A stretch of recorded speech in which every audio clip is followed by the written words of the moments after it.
Many of them are crippled. In fact, 2, 3 of my friends who are no more also were from the Mukti Bahini.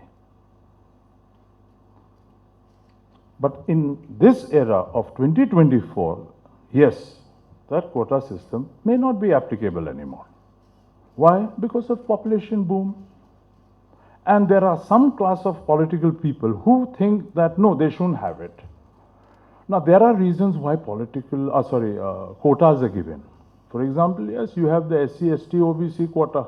This is to raise a certain community for a certain period of time, give them the extra helpings, which could push them and bring them into the general part of life. But in today's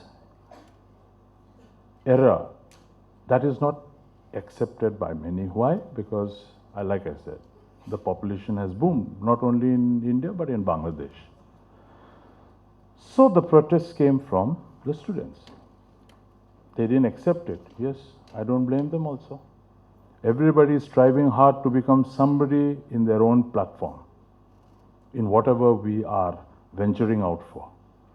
And to suddenly think of somebody who's not as smart as me is going to get that kind of opportunity, yes,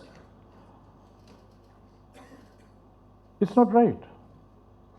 But then that protest, which they had for a very good cause, suddenly turned wild. Why did it turn wild? Would we say that the students in Bangladesh are not very educated, that's why they became wild? No. Certain political groups started mastering it. And then comes different nations involved. So everybody has their claim, and by the end of the day, everybody wants to claim their pound of flesh. That's why I said, when 2 elephants fight, the grass dies. Who are the grass? Common public. Their side also had a lot of casualties. Many died. Just imagine the parents of those who died. They also had visions for their children. They also thought one day they'll become somebody and we will be uplifted, or we will live this life we are in present with a better life. So it has raised a lot of complexity. Now, from a war angle, if you look, yes, that's the danger part. Because today, countries are out daggers. The first thing is the gun culture comes in. People want to sell their arms. Countries are the ones who want to sell their arms. Everybody is trying to say, now, please remember this part very carefully. People are selling arms to defend themselves. But in reality, what it means? Let's carry on the war. So now coming back to this platform of Youth Parliament and your focus on empowering the next generation, how do we straighten it? How do we maneuver it in the proper direction? Well, you are the think tanks. Yes, there are a lot of advices that can be taken, or suggestions that can be taken from the past people. Now, who are the past people who have gone through this situation? I'll just highlight a little bit of the war again. Back in 71, when this war took place, one of the most affected state was Meghalaya. Till now, if you go to Meghalaya, there's a locality, of course they've changed the name. They call it refugee colony, because a lot of people from Bangladesh escaped, locals also, non-locals also, and they took refuge.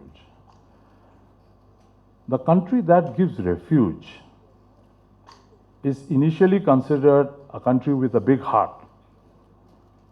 But then later on, as the years fly by, what happens is imbalance starts taking place. So this is one part where we have to be concerned of. Of lately, if you are keeping in touch with the Northeast news, there are issues where a lot of immigrants are being settled. Now, obviously they'll be settled because many of them don't want to go back. And Bangladesh is such a country which follows a one-sided religion. I'm not blaming them, that's their way of living. And some of their own people who are in this system don't like it. That's why they are trying to take shelters in the other country. And which is the best place to take shelter? India. And why is it the best place to take shelter? We can easily mingle in. Now, this is creating a problem in many states of the Northeast. How does it change? It changes the way of living. The local people or the indigenous people start feeling that they are being pushed into a system, because here in India, the politics is majority wins. So anything you do is majority. You have a good idea, but if 10 people are against you, if there is a hand against you, your idea doesn't work. So this kind of system has destroyed many of the indigenous people's way of life. So, what is the next step to be taken? The truth is, yes, we have our political leaders, etc., who think about it, who talk about it. But at ground level, the truth is, many things don't work. So, this will be one of my first advice today to many of our young members who have come here for this youth parliament. Let it not be a youth parliament. We're trying to make it look like what happens in Delhi. Rajya Sabha, Lok Sabha. Okay, we shall imitate them. We shall try to be them. Let it be the real learning place for us. I definitely thank the organizers of this youth parliament that they have started a good initiative. Because this is going to be the platform where we learn. You're coming and facing something like almost reality in 3 dimensions.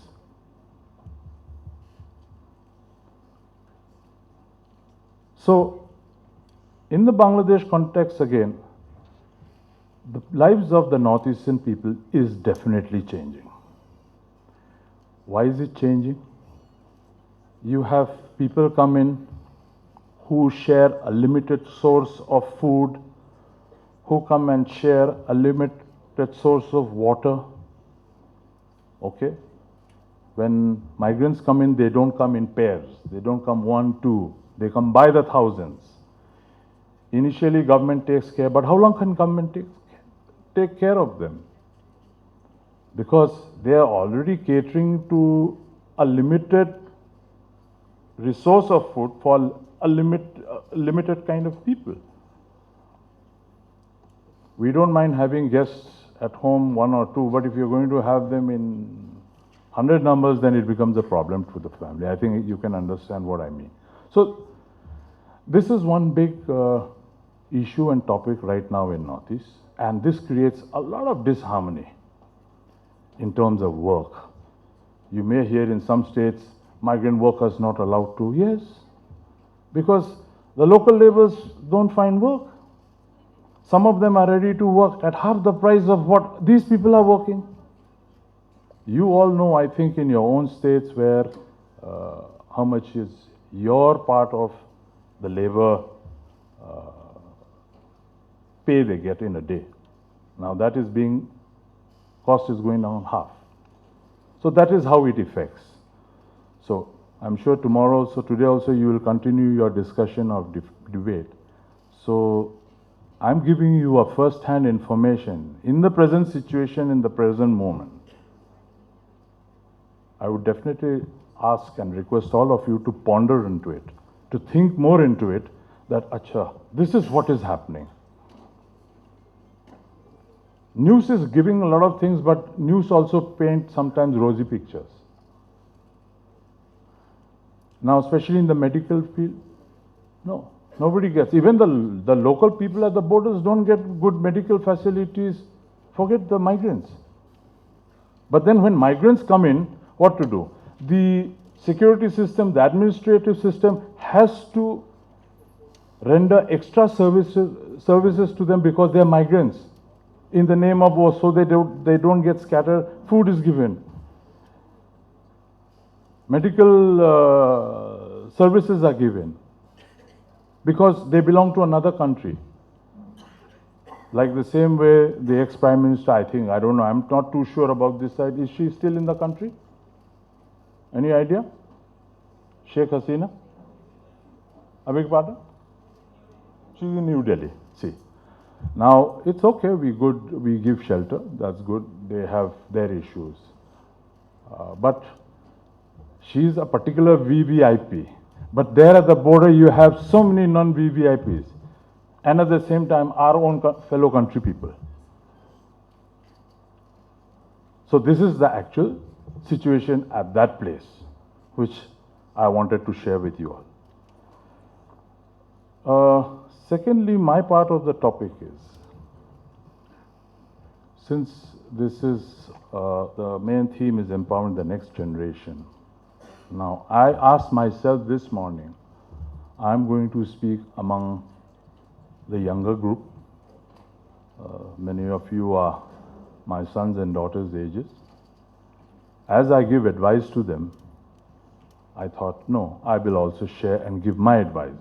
What advices? Not the normal general advices you get from home, better you don't do this, better you don't do this, you meet that. No, not that kind of advice. The kind of advice I like to bring to you is, you're going to go into the next generation.